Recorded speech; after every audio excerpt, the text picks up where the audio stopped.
سیارے مریخ کے بارے میں ہر کوئی جانتا ہے اور دیکھا جاتا ہے کہ وہاں زندگی کا وجود ممکن ہے، ہوا بھی ہی اور پانی بھی، یعنی زندگی کا وجود ہر طرح سے ممکن ہے۔ لیکن یہ سیارہ وقت گزرنے کے ساتھ ساتھ تباہ ہو رہا ہے۔ مریخ کا ایک شہر ہے جس کا نام زوڈانگا ہے۔ زوڈانگا کی فوج مریخ کی فوج کو مارنا چاہتی تھی۔ ایک اور شہر بھی ہی جس کا نام ہیلیما ہے۔ ہیلیم کافی عرصے سے زودانگا کا ڈھٹائی سے مقابلہ کر رہی تھی۔ ایک دن دونوں شہروں کی فوجوں کے درمیان جنگ چھڑ گئی۔ پھر 3 افراد زودانگا کے بادشاہ کے پاس پہنچے۔ ان میں لیڈر کا نام شانگ تھا۔ شانگ جو بہت سے اختیارات کا مالک تھا، وہ اسی ہتھیار کی شکل میں ایک طاقت سے نوازتی ہیں۔ یہ صلاحیت زیادہ مضبوط ہے۔ شانگ بادشاہ سے کہتا ہے، تم اس سیارے پر حکومت کرو گی اگر تم وہی کرو گے جو ہم تم سے کرنے کو کہتے ہیں۔ بادشاہ ان سے اتفاق کرتا ہے۔ در حقیقت شانگ کے پاس ایسی طاقتیں تھیں کہ وہ اپنے آپ کو کسی بھی شکل میں ڈھال سکتا تھا اور وہ کسی بھی سیارے پر سفر بھی کر سکتا تھا۔ پھر یہ منظر سیارہ زمین پر ہوتا ہے۔ وہاں ایک آدمی دکھایا گیا ہے جس کا نام جان کارٹر ہے۔ ڈاک خانے میں جا کر وہ اپنے بھانجے کو خط لکھتا ہے۔ اس نے خط میں لکھا ہے کہ جلد یہاں آؤ، میں آپ سے ملنا چاہتا ہوں۔ وہاں کوئی جان کارٹر کو دیکھ رہا تھا۔ جان کارٹر خط پوسٹ کرنے کے بعد چلا گیا۔ وہ خط موصول ہونے کے بعد اس کا بھتیجا جلدی سے واپس اپنے چچا سے ملنے آیا۔ وہاں آ کر اسے معلوم ہوتا ہے کہ اس کے چچا جان کارٹر کی اچانک موت ہو گئی ہے۔ وہ اپنے چچا کی جنازے کے مقام پر جاتا ہے۔ یہ ایک کمرہ تھا جسے صرف اندر سے کھولا جا سکتا تھا۔ جان کارٹر کا آدمی اسے کہتا ہے، ہم نے اس کے چچا کی لاش کو نہیں دفنایا کیونکہ جان کارٹر کی آخری خواہش تھی کہ وہ اسے دفن نہ کرے، لیکن اس کی میت کو کھلے ہوئے تابوت میں رکھا جا سکتا ہے۔ وہ شخص جان کارٹر کی ڈائری بھتیجے کے حوالے کرتا ہے۔ وہ بتاتا ہے، جان کارٹر کی خواہش تھی کہ صرف اس کا بھتیجا ہے اس ڈائری کو پڑھے۔ اس کے ذریعے آپ کی غیر یقینی صورتحال دور ہو سکتی ہے۔ آپ کو اپنے تمام سوالات کے جوابات مل سکتے ہیں۔ جان کارٹر کی اس ڈائری میں لکھا ہے کہ آپ بچپن کی ان کہانیوں پر یقین کرتے تھے جو میں نے آپ کو سنائی تھیں، لیکن تم اب بڑے ہو گئی ہو، تو میرے کھانے پر یقین کریں جو میں آپ کو بتانے جا رہا ہوں۔ اور وہ ڈائری پڑھنا شروع کر دیتا ہے۔ یہاں بتایا گیا کہ 13 سال پہلے میں سونے کی غار کی تلاش میں تھا، لیکن اسی کرنل ملٹری نے پکڑ کر جیل میں ڈال دیا۔ دراصل وہ جان کارٹر کا اتحاد حاصل کرنا چاہتی تھی، لیکن مخالفین وہاں پہنچ جاتے ہیں۔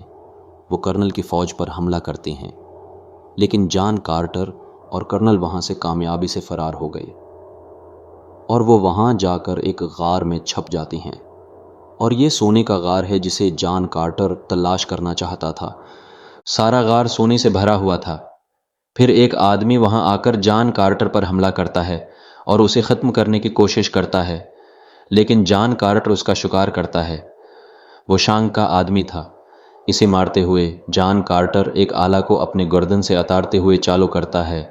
اس میں اس کی نیلی روشنی آن ہے اور اس نے سرگوشے میں لفظ برسوم کہا، لیکن جان کارٹر نے اس سے وہ آلہ چھین لیا اور جان کارٹر بھی ایک لفظ بولتا ہے، برسوم۔ جان کارٹر یہ کہہ کر وہاں سے غائب ہو جاتا ہے اور وہ ایک بڑی صحرا میں قدم رکھتا ہے۔ جان کارٹر نہیں جانتا تھا کہ وہ یہاں کیسے آ سکا۔ وہ یہاں آ کر بہت زیادہ کودنے کے قابل تھا۔ وہ دراصل مریخ برسوم میں ہے کیونکہ اس نے برسوم کا لفظ بولا تھا اور وہ کم کشش ثقل کی وجہ سے بہت زیادہ اچھل رہا تھا، لیکن اسے یہ علم نہیں تھا کہ وہ مریخ برسوم پر ہے۔ اس سیارے کے باشندے اس کی نظر کو بہت زیادہ چھلانگ لگاتے ہوئے دیکھتے ہیں اور وہ باشندے جان کارٹر کے پاس آتے ہیں۔ یہ قبائلی سب سے لمبی تھی اور ان کا نام ترکا ہے۔ وہ انسانوں کی طرح نہیں لگ رہی تھی۔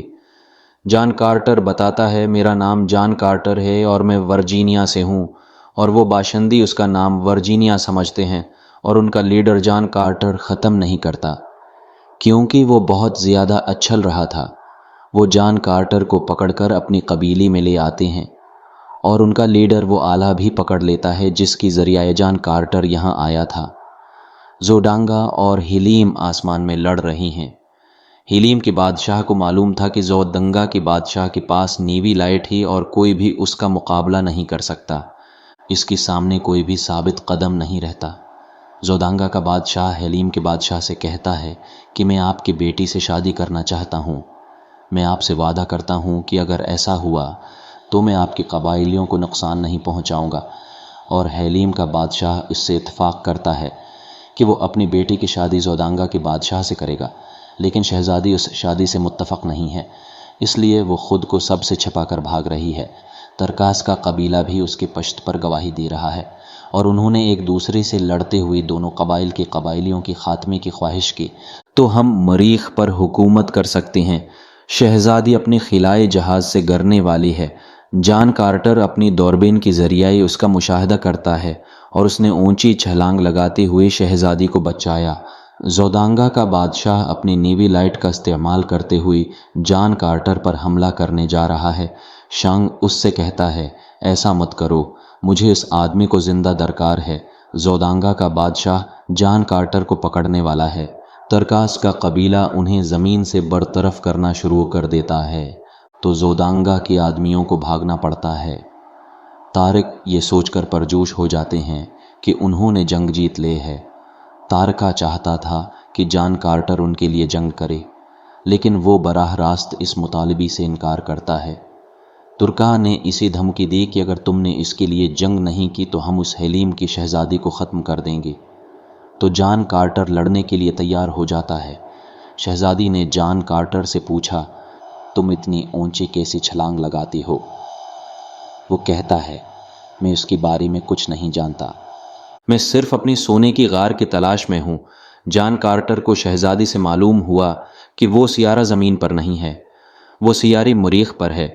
جان کارٹر اس سے چونک جاتا ہے، لیکن شہزادی اس پر بھروسہ نہیں کرتے کیونکہ وہ واقعی زمین سے آئے ہوگے۔ تو شہزادی پوچھتی ہے کہ تم دور سے اس سیارے پر کیسے آئے؟ جان کارٹر اسے وہ آلہ دکھاتا ہے جس کے ذریعے وہ یہاں آیا تھا۔ اب وہ آلہ ترکاس کے لیڈر کے قبضے میں ہے۔ اس کے بعد جان کارٹر، ترکاس کی بیٹی اور شہزادی ایک ساتھ ایک جگہ جاتے ہیں۔ وہاں جا کر انہیں ایک مقدس دریا کا علم ہوا۔ وہ ایک دیوار بھی دیکھتے ہیں جس کے ذریعے جان کارٹر زمین پر واپس آ سکتا ہے۔ پھر ان میں سے 3 اپنے منزل کی طرف بڑھتے ہیں۔ جان کارٹر سفر کے دوران جانتا ہے وہ لڑکی ہیلیم کی شہزادی ہی جو بھاگ کر اس جگہ آئی ہے، کیونکہ وہ زودانگا کے بادشاہ سے شادی کرنے کو تیار نہیں ہے۔ وہ اپنی منزل پر پہنچ جاتے ہیں جہاں تبدیلی آنا شروع ہو جاتی ہے۔ وہ زمین پر جان کارٹر کی آلی کو ایڈجسٹ کرتے ہیں جو وہاں بہت سے تبدیلیاں لاتا ہے۔ ایک سیارے سے دوسری سیارے پر جانے کے لیے کچھ بولے جانے والے الفاظ ہیں، اور وہ الفاظ اس ڈیوائس کے ساتھ بولنے کے لیے درکار ہیں۔ شانگ اور اس کے ساتھی اس وقت وہاں پہنچتے ہیں جب وہ یہ الفاظ کہہ رہے ہوتے ہیں۔ شانگ نے اپنے ساتھیوں کو حکم دیا کہ وہ ان دونوں جان کارٹر اور شہزادی کو پکڑ لیں۔ شہزادی کو واپس ہیلیم بھیج دیا جاتا ہے اسے پکڑ کر، اور جان کارٹر کو بھی اس کے ساتھ پکڑا جاتا ہے، اور ان کے تیسری ساتھی ترکاس کی بیٹی اس جگہ کہیں اور چھپی ہوئی ہے، تو وہ محفوظ رہتی ہے۔ شہزادی نے محل میں جان کارٹر کو بلایا۔ جان کارٹر یہ جان کر حیران رہ گیا کہ شہزادی زودانگا کی بادشاہ سے شادی کر رہی ہے، تو اس نے شہزادی سے پوچھا، تم ایسا کیوں کر رہی ہو؟ شہزادی کہتی ہے، تم ہمارے لیے لڑنا نہیں چاہتے اور آپ اپنی سیارے زمین پر واپس آ جائیں گی۔ میرے قوم کے لیے بہتر ہوگا کہ میں زودانگا کی بادشاہ سے شادی کروں۔ پھر وہ جان کارٹر کے ڈیوائس کے حوالے کرتی ہے، اسے باہر لے جاتی ہے۔ چونکہ شہزادی بھی بولی جانے والی ان الفاظ کو جانتی تھی، اس لیے وہ ان الفاظ کو بول کر زمین پر واپس آ سکتی تھی۔ شہزادی اس آلی کو جان کارٹر کے ہاتھ پر رکھتی ہے۔ وہ جان کارٹر سے کہتے ہیں، میرے ساتھ یہ الفاظ بھی بولو۔ جان کارٹر اسی کے مطابق کرتا ہے۔ وہ یہ الفاظ کہتا ہے، لیکن جان کارٹر آخری لفظ نہیں بولتا۔ در حقیقت وہ زمین پر واپس نہیں آنا چاہتا تھا، کیونکہ جان کارٹر پہلے ہی الٹا چھلانگ لگا چکا ہے۔ سب کے جاتی ہے وہ نیچے آتا ہے۔ ایک خاتون ہے جو دراصل ایک عورت کا بھیس بدل کر شانگ تھی۔ شانگ کو اپنی ناویلائٹ کا استعمال کرتے ہوئے جان کارٹر کا کنٹرول مل جاتا ہے۔ وہ اس نیوی لائٹ کو جان کارٹر میں بھی گھستا ہے۔ نہ تو جان کارٹر کچھ کر سکا اور نہ ہے وہ بچ سکا۔ شانگ جان کارٹر سے کہتا ہے، جب تک تم اس کرہ ارض پر آئی تمہاری طاقتیں بڑھ چکی ہیں۔ وہ کہتا ہے، میں اصل میں موجود نہیں، لیکن ہمیں اسے خفیہ رکھنے کے لیے سخت جدوجہد کرنی پڑتی ہے۔ شانگ جان کارٹر کو وہاں لے جاتا ہے، اسے ایک عورت کا بھیس بنا کر۔ جہاں شہزادی اور بادشاہ شادی کے لیے جا رہی تھی۔ آج رات تمام رسم و رواج کے ساتھ ان کی شادی کی تقریب تھی۔ شانگ کہتی ہے شہزادی بہت شاندار ہے کیونکہ اس نے نیوی لائٹ کو اس کی حقیقت کے ساتھ تلاش کیا ہے۔ آج کی رات جب دونوں چاند ایک ساتھ مل جائیں گی، نوید کی جاننے والے کو موت کے گھاٹ اتار دیا جائے گا۔ دراصل ان کی شادی کا رواج دو چاندوں کی یکجائی پر ہونے والا تھا۔ جان کارٹر اس سے پوچھتا ہے تمہارا ایسا کرنے کا کیا مقصد ہے؟ تم یہ کیا کر رہی ہو؟ آپ وہاں جا کر شہزادی کو بھی مار سکتے ہیں۔